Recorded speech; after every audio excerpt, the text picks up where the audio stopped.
administration yi di capter mën a gën a bari. maa ngi rappelé rek ñu ngi ci première thématique bi te waxtu bi ñu ko jagale woon li ci des bareetul balaa may jox kàddu bi ki nga xamante ne mooy Astou Dione pour question am. merci beaucoup Mariama maa ngi lay remercier président maa ngi lay remercier également ci dalal bi ñu dalal fii soxla woon naa xam ci li nga xam ni moom ngeen woote mu di jub jubal jubanti depuis bi ngeen toogee ba tey ñi ngi dégg ni da ngeen di def ay audit yéen a ngi def également lépp loo xamante ni ay dépenses la yoo xam ni état bi da koy def da ngeen koy wàññi mooy li ñuy woowee réduction du train de vie de l'état bëggoon naa xam réellement depuis ngeen toog ak léegi lan ngeen économiser en termes de chiffres à l'appui pour ñu xam ci xayma koppar bi fan la toll bu weesoo loolu également je pense que mënuñu wax mbirum gouvernance financière et économique sans pour autant parler du franc CFA. franc CFA bi bokk na ci li ngeen doon wax que ni dafay gën a nërmel réew mi ndax du suñu koppar boo xamante ni ñun ñoo ko moomal suñu bopp. est-ce que jamono ji am na benn programme boo xamante ni yéen a ngi ci muy daw ñu mën a xam réellement fan la toll pour la sortie le retrait du Sénégal ci loolu nga xam ni moo jëm ci mbirum franc CFA. jërëjëf si question bi laay mujjee après dem ci bële laay njëkkee dem ci bële. franc CFA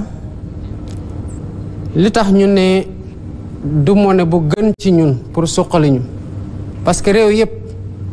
ñetti levier de financement seen économie lañ am wala yi ci gën a fës bi ci njëkk mooy fiscalité bi ci tegu mooy endettement beneen bi mooy monnaie mais boo moomul sa monnaie mënuloo ci décider yenn décisions yi da ngay perdre levier boobu mu desale ñaari levier kese kon levier boobu bu ñu ci renoncé mënuñu ko utiliser nu ñu ko war a utiliser pour financer économie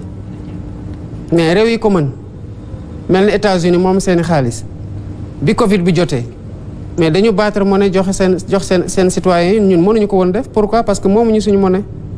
kon du ñu renoncer mukk dans la quête de la souveraineté intégrale di fexe naka la ñu amee suñu monnaie bopp muy benn dans le principe kon wàccuñu yoon boobu ba tey bu ñu ñëwee nag ak bi ñu ko doon théoriser dañu waxoon li gënoon mooy tel que suñu monnaie structurée woon dans la zone UEMOA ñu dem ci liggéey gi nga xamante ne CEDEAO mu ngi ko doon liggéey pour dem ci benn monnaie commune ECO bu ñu ko amoon tamit ci cadre boobu lu ñuy rëcc dinañ ko mën a def waaye am na réew yu ko am ci biir Afrique parce que moom am nañ seen monnaie bopp.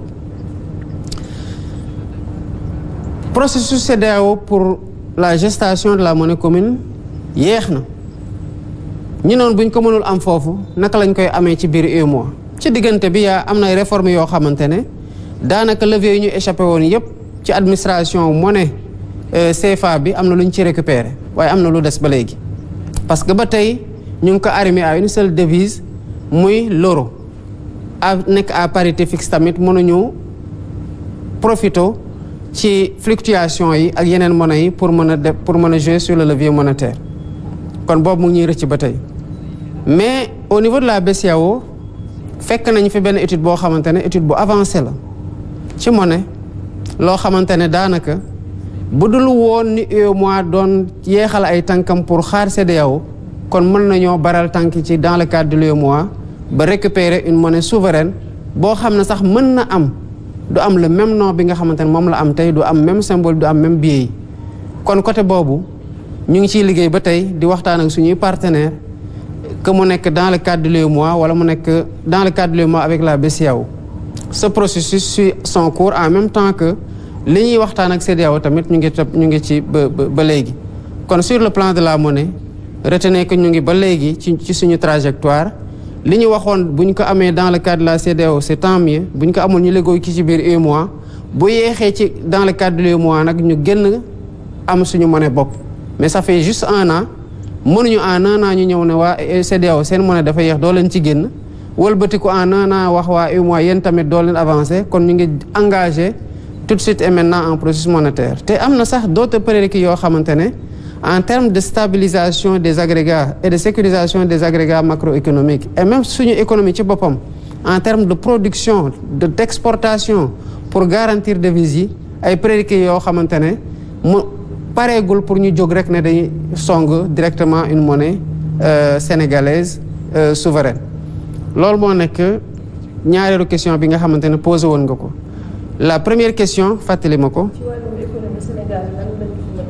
c'est li mu économiser. ci li nga xamante ne économiser nañu ko. réduction. xam nga sànq bi ma doon répondre sur la question des ressources fan la ñuy jëlee ressources yi dama fàtte woon un aspect important mooy renégociation contrat yi lan la jur. parce que ñaar yooyu mën nañ ko boole ba léegi mu ne fekk jëlale mooy naka la ñuy fexee ba économiser ak naka la ñuy fexee ba liy dugg gën a bari. ñaata lañ économiser toog fii wax la ni xayma bi chiffre bii la ce serait